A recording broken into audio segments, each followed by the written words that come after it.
کہ foreign exchange کو ہم اس طرح سے یوٹیلائز نہیں کر سکتے.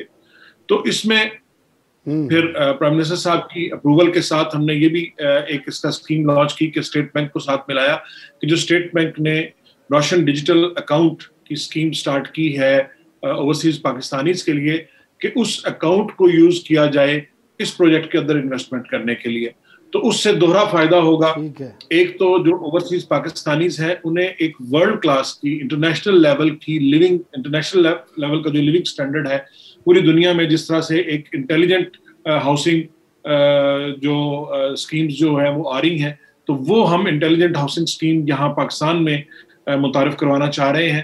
جیسے آپ نے ذکر کیا کہ اوورسیز پاکستانیز کو سب سے بڑا ایشو یہ ہوتا ہے کہ جہاں جب وہ انویسٹمنٹ کرتے ہیں تو اس پہ کچھ سیکیورٹی نہیں ہوتی, اس میں کچھ سیفٹی نہیں ہوتی, یا بعض اوقات یہ ہوتا ہے کہ فراڈ ہو جاتا ہے ان کے ساتھ, یا بعض اوقات یہ ہوتا ہے کہ اگر فراڈ نہیں بھی ہوتا تو بعد میں پوزیشن کے ایشوز, قبضے کے مسائل, جو کہ یہاں ایک لوکل بہت سارے انویسٹمنٹ میں اور اس اسکیم میں یہ ہوگا کہ انہیں یہ پرابلم بھی نہیں ہوگی, کیونکہ کیپٹل ڈیولپمنٹ اتھارٹی اپنے طور پر انٹرنیشنل سٹینڈرڈ کی یہ ہاؤسنگ اپارٹمنٹس لانچ کر رہا ہے جو کہ صرف اور صرف ایکسکلوسیولی اوورسیز پاکستانیز کے لیے ہوں گے. رانا صاحب اس میں یہ بتائیں کہ جس طرح میں یہ پوچھنا چاہ رہا تھا کہ اس کے لیے کوئی کمپنی بھی بنائی ہے آپ نے سی ڈی اے نے, کہ وہ کمپنی کے تھرو یہ ساری چیزیں رن ہوں گی؟ جی, سی ڈی اے کی آلریڈی ایک کمپنی ایگزسٹ کر رہی تھی جو پاکستان ایوینیو ڈیولپمنٹ کے نام سے وہ کمپنی تھی, لیکن وہ ڈورمنٹ کمپنی تھی. تو ابھی اس کمپنی کو ری ایکٹیویٹ کیا گیا ہے ایس ای سی پی کے ساتھ, اس کو دوبارہ اس کے جو بورڈ آف ڈائریکٹرز ہے اس کو اپوائنٹ کیا گیا ہے پرائم منسٹر صاحب کے اپروول کے ساتھ اور فیڈرل کیبنٹ کے اپروول کے ساتھ, اور اس کا نام بھی چینج کیا گیا ہے نئے نام کے ساتھ. اس کو اسلام آباد ڈیولپمنٹ فنڈ کے نام سے یہ کمپنی ریوائیو کی گئی ہے, اور سی ڈی اے بورڈ نے یہ منظور کیا ہے کہ یہ جو پروجیکٹ ہے یہ کمپنی آپریٹ کرے گی اور یہ کمپنی اس پروجیکٹ کو لانچ کرے گی. تو ابھی یہ ہمارا اس کمپنی کے اچھا رانا صاحب مجھے یہ بتائیں کہ کیونکہ جو ہمارے اوورسیز پاکستانی ہیں ان کے 2-3 کنسرن ہوتے ہیں. ایک تو بعض دفعہ ان کا پیسہ ڈوب جاتا ہے, پھر بعض دفعہ جو ان کو جس پروڈکٹ کے لیے انہوں نے پیسے دیے ہوتے ہیں وہ کوالٹی نہیں ہوتی. تیسرا یہ ہے کہ اگر 2 سال کا وعدہ کیا ہے یا 3 سال کا ہے تو 10 سال ان کے پیسے پھنسے رہتے ہیں اور 10-15 سال بعد وہ پروجیکٹ مکمل ہوتا ہے. تو سی ڈی اے کس طرح یقینی بنائے گا ان تمام چیزوں کو, کیونکہ ماضی میں تو اسی طرح ہوتا رہا ہے. جی, اسی لیے ہم یہ سارا پروجیکٹ کمپنی موڈ میں لے کر آئے ہیں کہ ایک تو سی ڈی اے کی کریڈیبلٹی الحمدللہ ہم نے پچھلے 2 سال کے اندر, جیسا میں نے پہلے کہا کہ وہ تمام پروجیکٹس بھی جو پچھلے 10-12 سال میں شروع کیے گئے تھے لیکن باوجود وہ کمپلیٹ نہیں ہو سکے, تو الحمدللہ پچھلے 2 سال میں سی ڈی اے کی گروتھ ایگزیمپلری گروتھ ہے. وہ سی ڈی اے جو کبھی جس کا ٹرن آؤٹ 5-10 ارب سے اوپر نہیں ہوتا تھا, اب اس وقت الحمدللہ سی ڈی اے کا جو اس سال کا بجٹ ہے وہ 100 بلین سے اوپر کا بجٹ ہے, اور اس کے اندر ڈیولپمنٹ کے پروجیکٹس بھی ہیں. ٹھیک ہے, وہ رانا صاحب ٹائم ہمارے پاس کم ہے, مجھے یہ بتا دیں کہ جی میں اسی کو کمپلیٹ کرنا چاہ رہا تھا کہ اس میں ہم نے یہ طے کیا ہے کہ جو اس کا کنسٹرکشن سٹینڈرڈ ہے وہ جو انٹرنیشنل لیول کے جو ہائی اینڈ اپارٹمنٹس ہیں ان کے لیول کا اس کا کنسٹرکشن سٹینڈرڈ ہوگا, اور ہم جو اسٹیپولیٹڈ ٹائم دیں گے انشاءاللہ تعالیٰ اس ٹائم کے اندر یہ پروجیکٹس کمپلیٹ کر کے, یہ اپارٹمنٹس کمپلیٹ کر کے یہ ہینڈ اوور کریں گے. یہ اپارٹمنٹ 2 فیزز میں ہم اس کو سٹارٹ کریں گے. پہلے فیز میں تقریباً 6000 کے قریب اپارٹمنٹس ہیں اور دوسرے فیز میں 4000 کے قریب اپارٹمنٹس ہیں, تو ٹوٹل 10,000 اپارٹمنٹس ہم اس پروجیکٹ کے تحت جو بنائے ہیں. ہمارے پاس تقریباً کوئی 60 ایکڑ کے قریب جگہ موجود ہے جو پارک انکلیو, جہاں سی ڈی اے کی آلریڈی ایک ایگزسٹنگ اسکیم چل رہی ہے, اور ہم نے اس اسکیم کو ایکسٹینڈ بھی کیا تھا. رانا صاحب آخری سوال ہے, ٹائم نہیں ہے, زمین پہ قبضہ تو نہیں ہے کسی کا, کیونکہ زیادہ تر زمین نہیں, یہ قبضہ 100% سی ڈی اے کے پاس قبضہ ہے جی. اور ابھی ہم نے پچھلے سال اس پر ایک اسکیم لانچ کی ہے جس کا ٹینڈر ایوارڈ ہو گیا ہے, اور اس وقت وہ کام انڈر پروسیس ہے, اور بائی جون انشاءاللہ تعالیٰ اس کا یہ ڈیولپمنٹ ورک کمپلیٹ ہو کے ہم اس پوزیشن میں ہوں گے کہ پروجیکٹ کے پلاٹس ہینڈ اوور کریں گے. رانا صاحب یہ پوزیشن ہمارے پاس ہے, رانا صاحب ہمارے پاس ٹائم, رانا شکیل صاحب ٹھیک ہے, رانا شکیل صاحب بہت شکریہ آپ کا, آپ تفصیل سے بتا دیا. اور ہم بھی دعا گو ہیں کہ اوورسیز پاکستانیوں کے لیے کوئی اس قسم کا پروجیکٹ آئے جس میں وہ بآسانی کے ساتھ اعتماد کے ساتھ اپنی سرمایہ کاری کر سکے اور محفوظ بھی ہو۔ ایک وقفہ لیتے ہیں اور وقفے کے بعد ہم سرکولر ڈیٹ، بجلی کے مسائل، بجلی کی قیمتیں کتنی بڑی ہیں گزشتہ 1 سے 1.5 سال کے دوران، اس پر بات کریں گے ایک وقفے کے بعد۔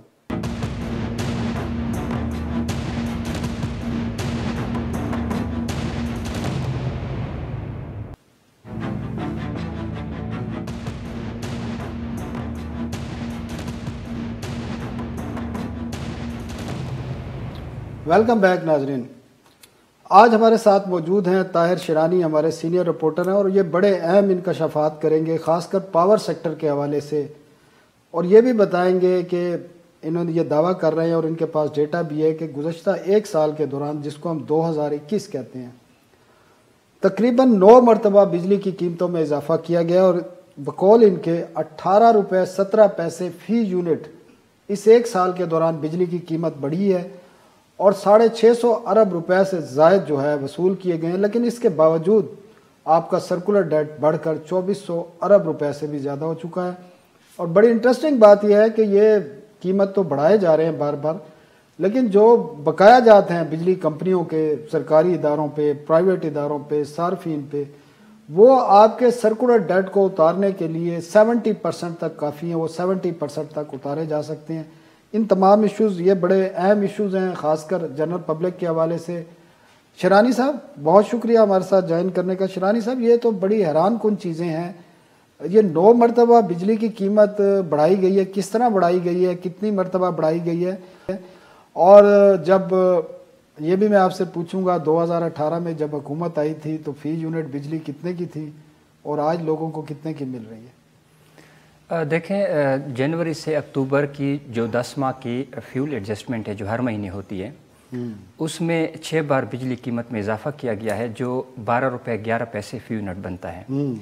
150 ارب روپے سے زیادہ کا اس کا امپیکٹ ہے، یعنی اضافی بوجھ ڈالا گیا ہے۔ اگرچہ یہ جو فیول ایڈجسٹمنٹ ہوتی ہے ماہانہ، وہ 1 ماہ کے لیے اس کا امپیکٹ ہوتا ہے، اس کے بعد وہ نکل جاتی ہے، پھر اس کے بعد اگلے مہینے کی ایڈجسٹمنٹ ہوتی ہے، وہ اضافہ ہے اس میں 12 روپے 11 پیسے فی یونٹ، 6 بار اضافہ ہوا ہے۔ ایک تو یہ ہو گیا۔ دوسرا، جو بنیادی ٹیرف بڑھایا ہے اور جو سیمائی ایڈجسٹمنٹس کی مد میں اضافہ کیا گیا وہ 6 روپے 60 پیسے ہے، 6 روپے 60 پر یونٹ، پر یونٹ، جس میں 1 روپے 25 پیسے کا فریش سرچارج بھی شامل ہے جو پچھلے مہینے کیا گیا ہے۔ تو اس میں یہ ہے کہ 6 روپے 60 پیسے میں سے وہ ہو گیا ہے اور 12 روپے 11 پیسے یہ ہو گیا، یعنی 18 روپے 71 پیسے یہ اضافہ ہے 1 سال میں۔ 18 روپے 71 پیسے اضافہ ہے، تو پر یونٹ بجلی ہے کس طرح؟ بجلی کی جو ٹیرف ہے، بیس ٹیرف اس وقت وہ ایوریج ہے 15 روپے 36 پیسے، اس سے زیادہ یہ بنتا ہے، کیونکہ ہوتا اس طرح ہے کہ موجودہ حکومت کے دور میں اگر ہم دیکھے جائے اضافہ 9 روپے اور 20 پیسے ہوا ہے سیمائی ایڈجسٹمنٹس اور بنیادی ٹیرف میں، لیکن کیونکہ جو سیمائی ایڈجسٹمنٹ ہوتی ہے وہ 1 سال کے لیے ہوتی ہے، اس کے بعد وہ نکل جاتی ہے۔ جب وہ نکل جاتی ہے، اضافہ تو ہوتا ہے، انکریز وہ وصول کر لیتے ہیں آپ، اضافی وصولیاں، لیکن وہ نکل جاتے ہیں اور جو بیس ٹیرف ہوتا ہے، جو بیسک ٹیرف میں آپ انکریز کرتے ہیں وہ رہ جاتا ہے۔ جو سیمائی ایڈجسٹمنٹ ہوتی ہے وہ 1 سال کے بعد نکل جاتی ہے، اور جو ماہانہ ایڈجسٹمنٹ ہوتی ہے وہ 1 ماہ کے بعد نکل جاتی ہے۔ تو اس طرح یہ اضافہ بنتا ہے۔ تو اس میں سے جو فروری 2021 میں بنیادی ٹیرف 1 روپے 95 پیسے فی یونٹ بڑھایا گیا، جس کا امپیکٹ تقریباً 200 ارب روپے۔ اس کے بعد اکتوبر میں 1 روپے 72 پیسے کی سیمائی ایڈجسٹمنٹس کی مد میں اضافہ کیا گیا، اور 1 روپے 25 پیسے ساتھ جو سرچارج ہے اس میں بھی اضافہ کیا گیا۔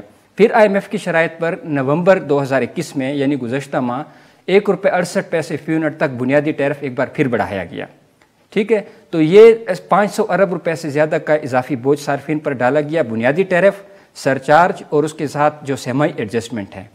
جو 12 روپے 11 پیسے ہے وہ 6 مرتبہ انکریز کیا گیا، لیکن اس کے ساتھ 4 بار کمی بھی کی گئی ہے، جو تقریباً 1 روپے 52 پیسے فی یونٹ ہے۔ اگر اس کو منہا بھی کر دیں ہم 18 روپے 71 پیسے میں سے، تو 17 روپے 19 پیسے پھر بھی یہ انکریز بنتا ہے جو اضافی صارفین پر ڈالا گیا ہے۔ ایک طرف شیرانی صاحب، بڑا انٹرسٹنگ بات ہے سوری سر، جو اضافہ آپ بتا رہے ہیں اس کے باوجود بھی سرکولر ڈیٹ جو تھا، جو 1 ٹریلین تھا، 1000 ارب تھا 2018 میں، اور انہوں نے پیمنٹ بھی کی ہیں بہت زیادہ، اس کے باوجود یہ 2400 ارب روپے سے زیادہ بڑھ گیا ہے۔ تو پھر بجلی ہم کتنے یونٹ پر خرید رہے ہیں اور کتنے پر بیچ رہے ہیں؟ یہ تو کوئی گورکھ دھندا سا معلوم ہوتا ہے. ایک طرف تو آپ بجلی کی مسلسل قیمت میں اضافہ کر رہے ہیں اور جس طرح آپ بتا رہے ہیں 18 روپے پر یونٹ سے زیادہ اضافہ ہوا ہے پچھلے ایک سال میں کے دوران. پھر یہ ایک سال کے دوران یا 3 سال کے دوران یہ سرکولر ڈیٹ تو ڈبل سے ٹرپل ہو گیا ہے. بالکل ایسا ہی ہے. اگست 2018 میں 1148 ارب روپے کا تھا سرکولر ڈیٹ. اب جو اکتوبر 2021 تک اویلیبل ڈیٹا ہے 2419 ارب روپے تک پہنچ چکا ہے, یعنی 1271 ارب روپے کا انکریز ہے. 100% سے بھی زیادہ انکریز ہو چکا ہے. اس کے باوجود کہ جو بنیادی ٹیرف بھی بڑھایا گیا ہے, سیمائی ایڈجسٹمنٹس کی مد میں بھی قیمتوں میں اضافہ کیا گیا ہے, پھر بھی سرکولر ڈیٹ ہے وہ کنٹرول نہیں ہو پا رہا. اور ریسنٹلی ہم نے دیکھا کہ آئی پی پیز کو بھی پیمنٹس کی جا رہی ہیں, 225 ارب روپے کی حکومت نے کی ہیں. اس کی قیمتیں بھی بڑھائی جا رہی ہیں, عوام پر اضافی بوجھ بھی ڈالا جا رہا ہے, سرکولر ڈیٹ بھی کنٹرول نہیں ہو پا رہا. تو یہ بد انتظامی ہے. اور دوسرا, ہم مہنگی بجلی بھی پیدا کر رہے ہیں. نومبر میں 27 روپے سے زیادہ فی یونٹ بجلی پیدا کی گئی ہے. ناظرین ایک وقفہ لیتے ہیں, وقفے کے بعد طاہر شیرانی سے ہم بات چیت کا سلسلہ جاری رکھیں گے.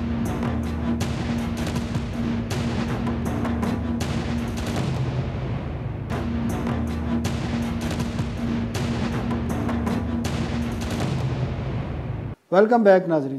ایک اور بڑی انٹرسٹنگ چیز آپ ہمارے ناظرین کو بتانے جا رہے تھے کہ یہ سرکولر ڈیٹ ہے اور ایک طرف آپ کے بجلی صارفین کے بقایا جات ہیں. وہ بقایا جات کتنے ہیں ذرا یہ بتائیں, اور کس کس کے ذمے کتنے پیسے ہیں اور کیوں نہیں دے رہے یا یہ ریکور نہیں کیے جا رہے؟ دیکھیں, یہ مالی سال 21 تک 1,500 ارب روپے کا جو ریسیویبلز ہیں 1,500 ارب روپے بقایا جات ہیں مختلف اداروں کے اوپر, کمپنیوں کے اوپر, لوگوں کے اوپر جو ریکور نہیں کیے جا رہے. بجلی کمپنیوں کے وفاقی حکومت, صوبائی حکومتیں, دفاع اور جو دیگر ادارے ہیں اور نجی جو بجلی صارفین ہیں ان پر 1,500 ارب روپے وہ ڈیفالٹرز ہیں بجلی کمپنیوں کے, وہ بجلی کمپنیوں نے وصول کرنے ہیں. وہ ذرا ایک تو اس کی وجہ بتا دیں ریکور کیوں نہیں ہو رہا. دوسرا, کچھ بڑے بڑے جو ڈیفالٹر ہیں ان کے بارے میں ذرا ہمارے ناظرین کو بتائیں ذرا.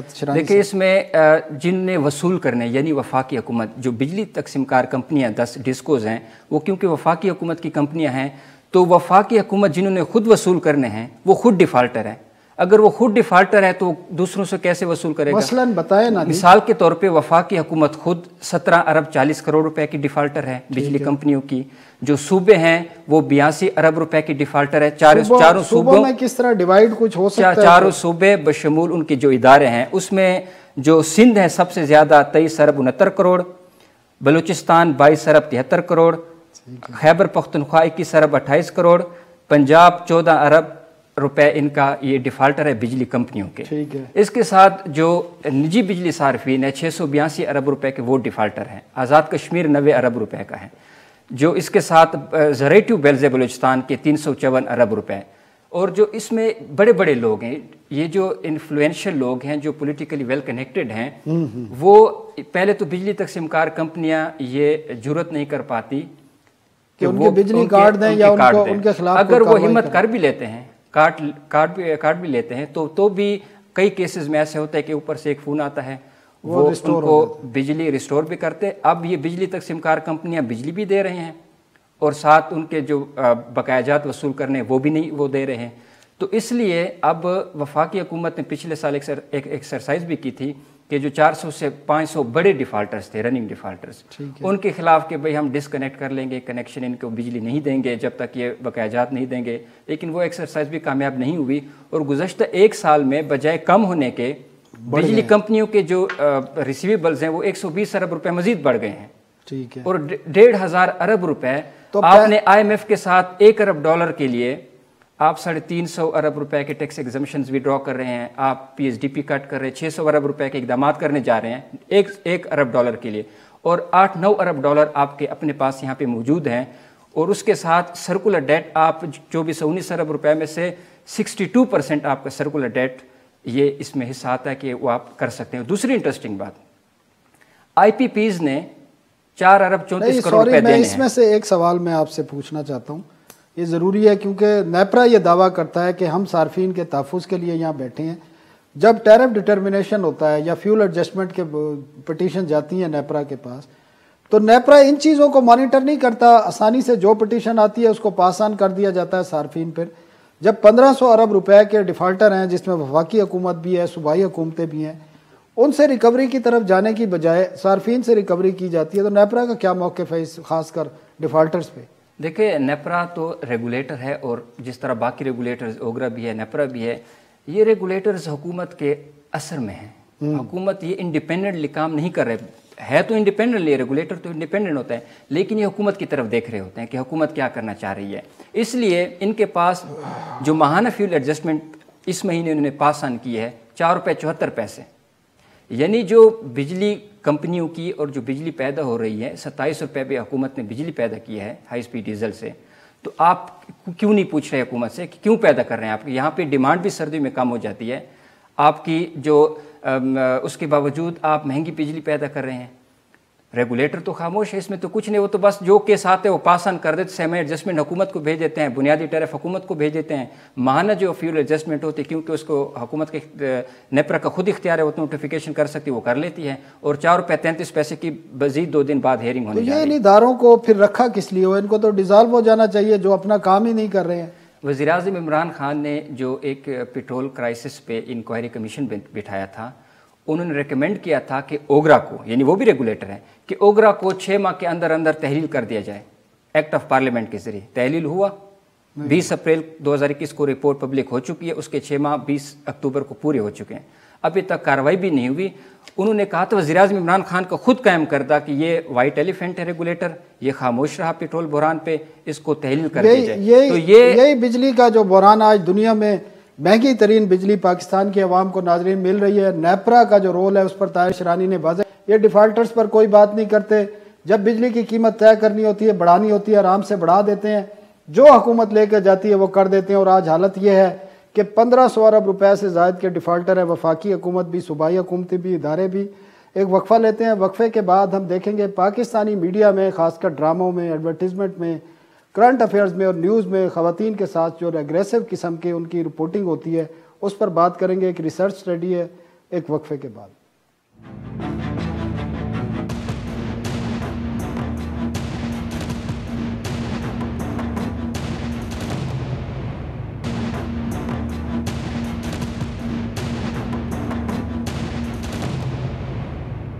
ویلکم بیک ناظرین. اس سیگمنٹ میں ہم بات کریں گے پاکستان میں، کیونکہ الیکٹرانک میڈیا نے بڑی تیزی سے گروتھ کی ہے گزشتہ چند سالوں کے دوران، اور اس میں یہ دیکھا گیا ہے کہ پاکستان میں جو خواتین کے ایشوز ہیں، خواتین چاہے وہ ڈرامے میں آ رہی ہیں یا نیوز میں آ رہی ہیں یا کرنٹ افیئر میں آ رہی ہیں، ان کے حوالے سے بعض دفعہ منفی منظر کشی کی جاتی ہے، یا وہ اتنی تربیت یا اتنا نالج نہیں ہے یا اتنی میچورٹی نہیں ہے کہ خواتین کو کس طرح پیش کرنا ہے. ریگریسو قسم کے جو ہے ان کو پورٹرے کیا جاتا ہے، جس کی وجہ سے اس میں مختلف مسائل بھی آتے ہیں اور جو مختلف ذہن ہیں ان پر مختلف اثرات آتے ہیں. اس حوالے سے ایک تنظیم ہے gender inclusion and rights trust for democratic education and accountability. تو ان کی ڈپٹی ٹیم لیڈر ہیں رخسانہ شمع. انہوں نے ایک ریسرچ کی ہے، ایک ریسرچ پہ جس میں اس کو دیکھا گیا ہے کہ کس طرح پاکستانی خواتین کو پیش کیا جاتا ہے، خاص کر جو منفی ایک انداز میں بعض چیزوں کو پیش کیا جاتا ہے.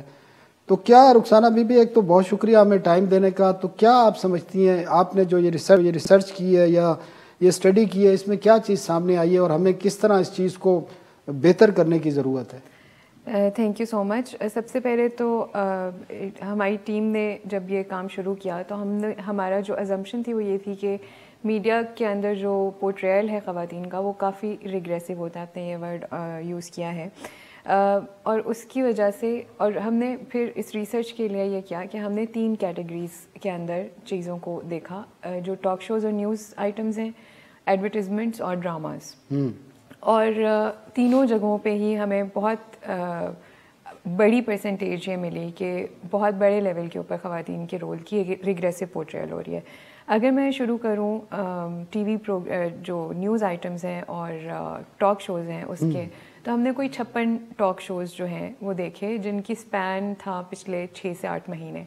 اور اس میں ہم نے یہ دیکھا کہ جو بھی اس وقت کے ہمارے کرنٹ ایشوز چل رہے تھے خواتین کے، وائلنس کے حوالے سے آپ دیکھ لیں یا معاشرے میں جنرلی خواتین کے حوالے سے جو رویہ پایا جاتا ہے، تو ہم نے دیکھا کہ کم از کم اس میں سے، اور یہ سارے بڑے نیوز چینلز کی بات ہو رہی ہے، تو ان بڑے نیوز چینلز میں 25% سے زیادہ اس طرح کے پروگرامز تھے جن میں ہمیں یہ نظر آیا کہ خواتین کے حوالے سے بہت ہی نیگیٹو قسم کی پورٹریل ہو رہی ہے.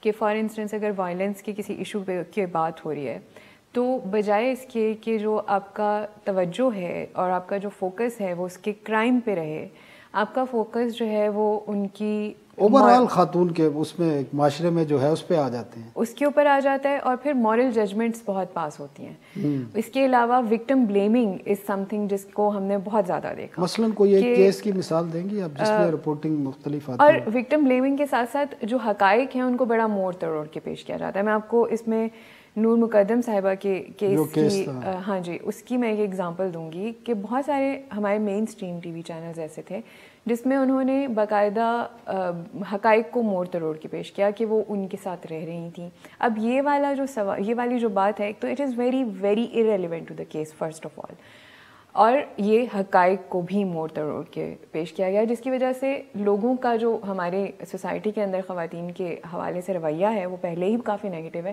تو یہ اس سوچ کو فردر ری انفورس کرتا ہے, اور جو کرائم تھا جسٹیفائی کرتے ہیں. ہاں جی, اور جو کرائم تھا اس کے اوپر سے توجہ ہٹاتے ہیں, اور جس کی وجہ سے سوسائٹی جو ہے وہ جس طرح سے اس طرح کے کرائم پہ ریئیکٹ کرنا چاہیے سوسائٹی کو, سوسائٹل انسٹیٹیوشنس کو, گورنمنٹ کو, وہ اس طرح سے نہیں کرتی. اس کا پورا جو ہے مثلاً وہ یہ ٹی وی چینلز کو جو ریگولیٹ کرتا ہے پیمرا کرتا ہے, پیمرا نے آپ نے اپنی اسٹڈی میں دیکھا ہے پیمرا نے کہیں پر کوئی اس قسم کا ایکشن لیا ہے کہیں پہ اس قسم کے جہاں پر چیزیں سامنے آئی ہیں؟ میرا یہ خیال ہے پرسنلی بھی, اور ہمیں جو ہم نے ریسرچ کی اس سے یہ سمجھ آئی ہے کہ it is very important first of آل کہ جو ہمارا میڈیا ہے, ہمارے جو ٹی وی چینلز ہیں, ان کے لیے ایک انٹرنل اس طرح کی ٹیم ضرور ہونی چاہیے. میرا یہ خیال ہے کہ وہ جو صحافتی معیار جس کی ہم بات کرتے ہیں اس حوالے سے ٹی وی چینلز کی اپنی انٹرنل ریگولیشنز اور اپنی مانیٹرنگ اتنی مضبوط ہو کہ وہ یہ اپنے اسٹاف کو وہ سینسٹائز کریں کہ اگر کوئی بھی خبر آ رہی ہے تو اس میں سینسیشنلائزیشن کا جو اسپیکٹ ہے اس کو منیمائز کیا جائے, ختم کیا جائے بلکہ. اور اس کے علاوہ وکٹم بلیمنگ کیا ہوتی ہے, مورل ججمنٹس کیا ہوتی ہیں, یہ وہ چھوٹی چھوٹی چیزیں ہیں جس کے اوپر جب اسٹاف کو سینسٹائز کر دیا جائے گا اور کوئی ایک منیمم گائیڈ لائن ضرور ہو. پھر وہ میں آپ کی وہ رپورٹ بھی پڑھ رہا تھا, پھر اس کے بعد ہوتا یہ ہے جب ٹی وی چینلز پہ یہ چیزیں چلتی ہیں پھر اس کو سوشل میڈیا پہ کیا جاتا ہے, پھر اس کو مزید پھیلایا جاتا ہے, اور ایک نئی سوچ پیدا ہوتی ہے جو پہلے ہی آپ جس طرح کہہ رہی تھی کہ اس قسم کا ایک ماحول ہے اس کو مزید ری انفورس ہوتا ہے اور اس سے مسائل آتے ہیں. تو آپ اس رپورٹ کے حوالے سے آپ نے فردر کیا کیا, اس کو پیمرا کو اور جو ٹی وی چینلز ہیں ان سے شیئر کیا اور ان کو یہ چیزیں سامنے لانے کی بات ہوئی ہے کوئی کہ آپ ان کو بتائیں؟ ہم یہ چاہتے ہیں کہ ہم نے جتنے بھی اسٹیک ہولڈرز ہیں اس حوالے سے ہم ان سے بات کرنے کا ارادہ رکھتے ہیں, اور اس میں ہم نے کچھ ٹی وی چینلز کو بھی اپروچ کیا ہے, اور ہمارا یہ خیال ہے کہ جو ڈیسک اسٹاف ہے چینلز کے اندر ان کو بھی سینسٹائز کرنے کی ضرورت ہے, اینکرز کے ساتھ بھی بات چیت کرنے کی ضرورت ہے, اور جو پروڈیوسرز ہیں ان کے ساتھ بھی. اور اس کے ساتھ ساتھ جو ہمارا ان کے لیے کوئی آپ ٹریننگ وغیرہ شروع کریں گے یا کیا کریں گے؟ کیونکہ اس طریقے سے تو جو میڈیا کی صورتحال ہے گزشتہ چند سال کے دوران آپ کو پتہ ہے سٹاف بھی کم ہو گئے ہیں, پریشرز بھی ہیں اور مختلف ایشوز بھی ہیں, اور تمام کے ساتھ اس کی بنیادی وجہ ریونیو میں بہت کمی آئی ہے. تو اس صورتحال میں آپ جیسے جو ادارے ہیں جو ان چیزوں کو دیکھ رہے ہیں, لوگوں کو سینسٹائز کر رہے ہیں, تو آپ کیا رول پلے کریں گی؟ آپ کی تنظیم ہو گئی ہے یا آپ کا ادارہ ہو گیا, وہ کیا رول پلے کرے گا؟ جی ہم ارادہ رکھتے ہیں کہ ہم جو سٹاف ہے ان کی ٹریننگ کریں, اور جیسا میں نے کہا کہ ڈیسک سٹاف کے اوپر فوکس کرتے ہوئے, بیکاز وہ کانٹینٹ ڈیولپمنٹ ہو رہی ہوتی ہے, اسپیشلی جو نیوز کے آئٹمز جا رہے ہوتے ہیں وہ ڈیسک سٹاف کے طرف سے جاتے ہیں. اس کے ساتھ ساتھ جو ایڈورٹیزمنٹ ہیں, میں جو دوسری ایک اسپیکٹ تھا ریسرچ کا کہ ایڈز جو ہیں وہ خواتین کا ایک بہت ہی گھریلو سا ڈومیسٹک رول جو ہے اس کو بہت سا ری انفورس کر رہے ہوتے ہیں. اس کے اوپر بھی ہم نے دیکھا کہ ہمارے جو ایڈز ہیں وہ کس طرح کی پورٹریل کریں. تو دیٹ از آلسو ریگریسو کہ جو خواتین کا ایک اور بہت امپورٹنٹ رول ہے معاشرے میں, اکنامک کنٹریبیوشن ہے. اس کے علاوہ جو ان کی کنٹریبیوشن ہے apart from their household life, اس کی طرف توجہ جو ہے وہ بھی کم ہے. تو we also want to talk to the advertisement companies کہ آپ پروگریسو پورٹریل خواتین کا اشتہاروں کے اندر اس کو بھی انشور کریں. اور اسی طرح ڈراماز آر ویری ریگریسو. ابھی میں آپ کو اگزامپل دوں گی, کل یا پرسوں ڈان کی اپنے اخبار میں ایک رپورٹ تھی جس میں انہوں نے انالیسس کیا ہوا تھا ایک 1980 کا ڈرامے کا اور آج بالکل ریسنٹ ڈرامے کا. آج کل کے تو ڈراموں میں آپ کو بتا خاتون کو کس طریقے سے پیش کیا جا رہا ہے, اور یہ طلاقیں اور باقی چیزیں وہ بڑے عجیب سے انداز میں, اور اس سے جو امپیکٹ آ رہا ہے ہمارے خاص کر معاشرے میں. آج کل خواتین تمام ڈرامے دیکھتی ہیں اور اس کا پھر امپیکٹ بھی آتا ہے. جی باقی بچے بھی دیکھتی ہیں, بچیاں بھی دیکھتی ہیں. مجھے ایک بات بتائیں, اس ریسرچ کی بنیاد پر آپ سمجھتی ہیں کہ کوئی قانون سازی کی بھی ضرورت ہے, یا جو قوانین ہیں موجود ان میں کوئی امینڈمنٹ کی ضرورت ہے؟ آئی تھنک جو ہمارے آلریڈی موجودہ قوانین ہیں اور پیمرا کا COC ہے, اگر وہی بہتر طریقے سے امپلیمنٹ ہو جائے. اچھا, وہ کور کرتی ہیں چیزوں کو؟ کسی حد تک کور کرتی ہیں. اس میں ایک جو ہمیں سمجھ آئی ہے اور ہم پروپوز کرنا چاہتے ہیں پیمرا کو, وہ یہ ہے کہ فار ایگزامپل جب آپ ڈراماز دیکھتے ہیں تو اس میں ڈراماز کے اپنے اندر جو وائلنس کا عنصر ہے وہ بہت زیادہ ہوتا ہے. ڈومیسٹک وائلنس کو کافی زیادہ اس کے اندر پیش کیا جاتا ہے.